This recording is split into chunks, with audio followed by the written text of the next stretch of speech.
And tonight we continue our reporting on issues surrounding fiber optic networks in Valley neighborhoods. A union that represents communications workers says the fiber work in Mesa has cost the city over $100,000 in damages.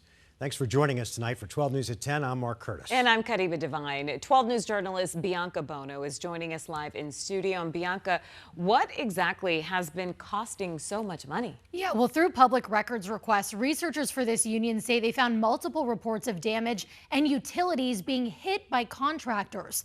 This report comes as the city of Phoenix is now considering a fiber project as well.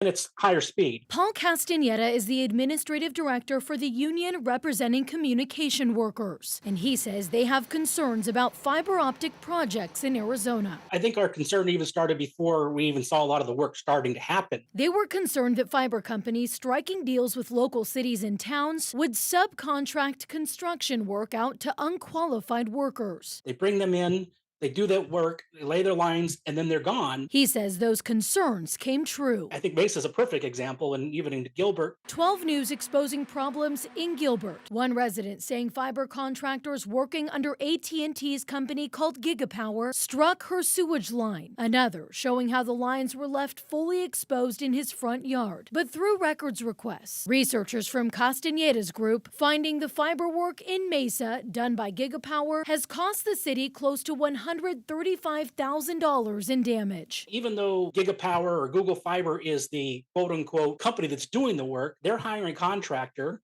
who then, in a lot of cases, are hiring a subcontractor. Leading, he says, to a lack of oversight and accountability. CWA's report says in the past year and a half in Mesa, there have been at least 40 underground utility hits. In Mesa, we found 12 different subcontractors from the original contractor doing the work. A Mesa spokesperson telling 12 News they haven't seen the report, adding, unfortunately, utility hits in citywide projects are expected and occur, but are not exclusive to one company or group of contractors. We have a designated right-of-way team to monitor this activity exclusively and keep all contractors accountable. We are here to talk about a new chapter to the city code. This comes as the city of Phoenix is now considering a fiber project of their own. During a subcommittee meeting on Wednesday, Phoenix city leaders saying right now, Mesa and Gilbert are receiving 2% of Gigapower's gross revenues as part of their agreement with the company. Phoenix is proposing a 3% deal. But when shown what Phoenix neighborhood streets could look like if the project is approved, council members raised red flags. With all of the concerns already about our roads in certain areas, no. Phoenix leaders actively meeting with Castaneda's union to go over recommendations. He's hopeful they'll listen. You need to know who's actually doing the work, not just who you initially give the permit to. And with regards to Phoenix, the subcommittee will continue to meet with the union to discuss recommendations and changes. And as it stands, Phoenix's full city council will vote on the fiber proposal on December 18th. If approved, licenses could be issued in January. We're live in studio tonight. Bianca Bono, 12 News. All right, Bianca, thanks. Developing tonight, 7 people are in the hospital, 4 of them in serious condition after a multi-car crash in North Phoenix. Sky 12 over the scene near I-17 and Deer Valley Road just a few hours ago. Phoenix Fire tells us one of the victims had to be pulled from their car. This is another angle of the crash from an ADOT camera. It happened around 7:20 tonight. We're working to learn what caused the crash. A security camera captured a scary moment in West Phoenix this morning. Thankfully, no one was hurt after that car there slammed into a home near 59th Avenue and McDowell Road, leaving behind extensive damage. Phoenix police say that the crash happened around 2 in the morning when officers tried to stop a driver who was driving erratically. That driver refused to stop and instead sped up and then lost control, crashing into the home. Police say that the driver was impaired at the time of the crash. He was taken to the hospital and checked out before being booked into jail. And a scary moment for customers at a coffee shop in Tempe this morning after a truck crashed into the building. It happened in a shopping center near McClintock Drive and Southern Avenue. Police tell us that 3 people were sitting on the patio when the driver accidentally accelerated into the shop. One of the customers was cut on the hand and was taken to the hospital, but luckily no one was seriously injured. A jury has convicted a man for murdering an 8-year-old girl in a 2022 road rage shooting in Phoenix. 50-year-old Sydney Garand was found guilty on multiple charges, including second-degree murder for the death of Cassidy Moreno. The little girl was sitting in the back seat of one of the cars involved in the incident when she was shot to death near 16th Street and Greenway. Garand was not present during the proceedings. Phoenix police had been searching for him in the months leading up to his trial. New tonight, a former Valley TV news anchor is facing federal charges in connection with an alleged scheme to fraudulently obtain COVID-19 relief money. According to court documents, Stephanie Hawkridge is the co-founder of Blue Acorn, a Scottsdale-based company created for the purpose of helping small businesses and individuals get PPP loans. Authorities say that Hawkridge and her husband, Nathan Reese, submitted fraudulent PPP loan applications and charged borrowers illegal kickbacks. The couple is facing charges of conspiracy to commit wire fraud and 4 counts of wire fraud. If convicted, they face a maximum penalty of 20 years in prison. You can read more about this case at 12news.com. Tonight, ASU Sun Devils carried on a homecoming tradition that started over 100 years ago. It's kind of a cool tradition. Yeah. We're talking about the Lantern Walk. Dozens of ASU students, faculty, and alumni came out to take part in this evening's festivities, honoring the long-standing tradition of announcing the homecoming court on top of a mountain. All of this part of the lead up to tomorrow's sold-out game with ASU taking on 14th ranked BYU. It's our 106th year doing this at ASU. We have our annual Lantern Walk. It's actually the longest standing ASU tradition. It's where we all hike up and then we announce royalty up there, and then Sparky just puts his pitchfork on the A, and it's an ASU really long tradition. Everyone hikes a mountain at least one time in their life here at ASU, and just doing it with a little bit of a show up there is even more of a funner thing.